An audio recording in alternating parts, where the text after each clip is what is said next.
It's a great pleasure once again to welcome my friend, His Majesty King Abdullah, and the delegation from Jordan here to the Oval Office. Jordan is one of our most effective and capable and steadfast partners in not only the Middle East but around the world. And my personal friendship with His Majesty is something that I greatly appreciate. I always enjoy talking to him, both for his honesty and his good counsel. We had an extensive discussion about some of the challenges that we face in the region. At the top of the list, obviously, was our efforts to debilitate and ultimately destroy ISIL, both in Iraq and in Syria. Jordan has been a rock-solid partner in that coalition to defeat ISIL, and the Jordanian military has been working side by side with U.S.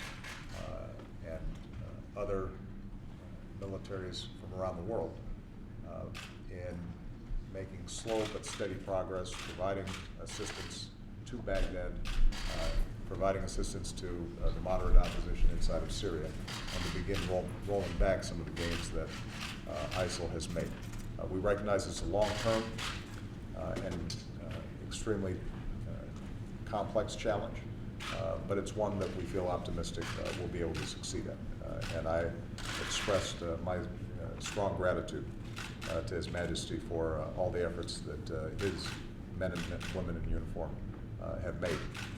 We also had a chance to talk about the fact that this is not just a military campaign, this is also a diplomatic and a social and political effort. That it's a matter of winning over hearts and minds and isolating the extremists in the region, and I think Jordan is an important leader in that. His Majesty shared with me some of the ideas about organizing within Islam to make sure that the overwhelming majority of peace-loving Muslims are able to,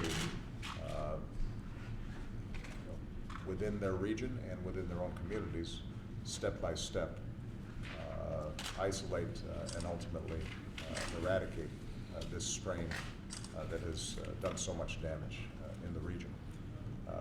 We had a chance to discuss some of the other regional issues that are of great importance. We share concern about continuing tensions between Israelis and Palestinians, and Jordan has been a strong partner in working with us to try to broker a genuine two-state solution and peace between the Israelis and the Palestinians. Obviously, in the aftermath of Gaza and some of the challenges in Jerusalem, the environment has not been conducive for the sort of peace initiatives that we'd like to see, but we are going to continue to share ideas, recognizing that ultimately what's going to be good for the Israelis and the Palestinians is their capacity to live together side by side in peace and security, and for Palestinians to have their own state. I briefed His Majesty about our negotiations with Iran and indicated to him that we would prefer no deal to a bad deal, but that we continue to hold out the possibility that we can eliminate the risk of Iran obtaining a nuclear weapon and give Iran an opportunity to rejoin the community of nations. Whether Iran seizes that opportunity or not is something that we have not yet been able to determine, but we will keep on trying over the next several months, and we will continue to keep Jordan apprised. And we had a chance to discuss some of the important security issues that extend beyond Syria and Iraq, including Boko Haram, Al-Shabaab, what's happening in North Africa, and how we can more effectively craft the kind of working partnerships and coalitions to counter terror wherever it may appear.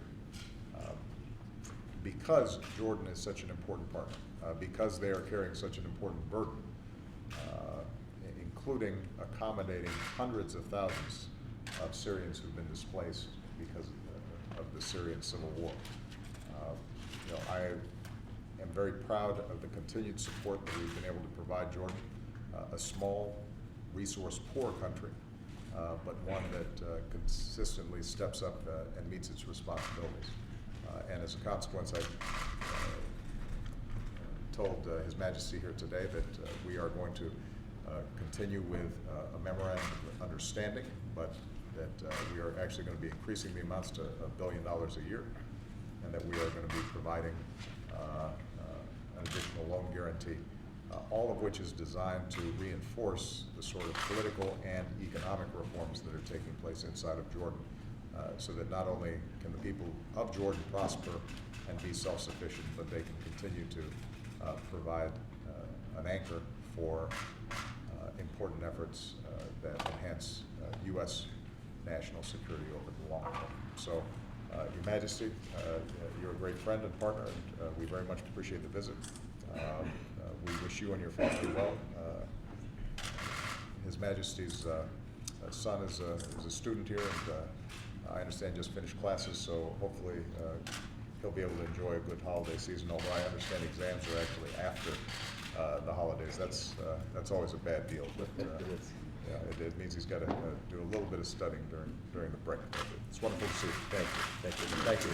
Thank you. Well, if you'll allow me, Mr. President, thank you very much on behalf of all of us in Jordan to thank you, the American people, Congress for, as you mentioned, the very gracious support to Jordan, the budget support of the MOU, which comes at a very difficult time, as you mentioned, of us hosting almost 1.5 million Syrian refugees, 20% of our population. And this will have a tremendous impact on Jordanians all levels. So from all of us, a very gracious thank you to you and your people for this very timely support for our country. Obviously, Jordanians and Americans have been standing shoulder to shoulder against extremism for many years, but to a new level with this coalition against ISIL.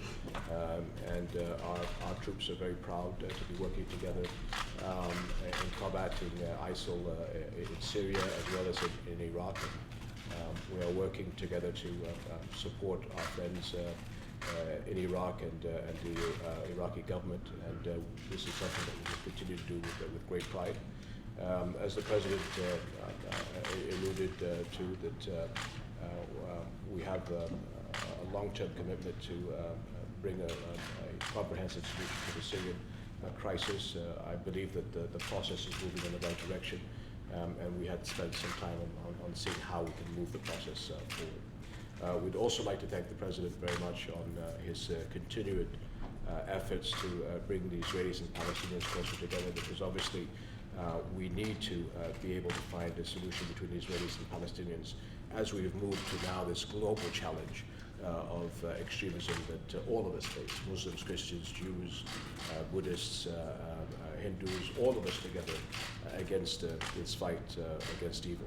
So this is now a generational fight where all of us are fighting extremism all over the world, and we all have to bind together as a united front. So we're very proud of this relationship with the United States, and as the President alluded to, it's not just although the priority is against ISIL, it's actually across our region. And I'm very proud of this relationship, very proud of our personal friendship, and of the President's vision to alleviate the suffering of the region, and his steadfast commitment to Muslims across the world to fight this extremist fight. Thank you so much. Thank you. Thank you, everybody.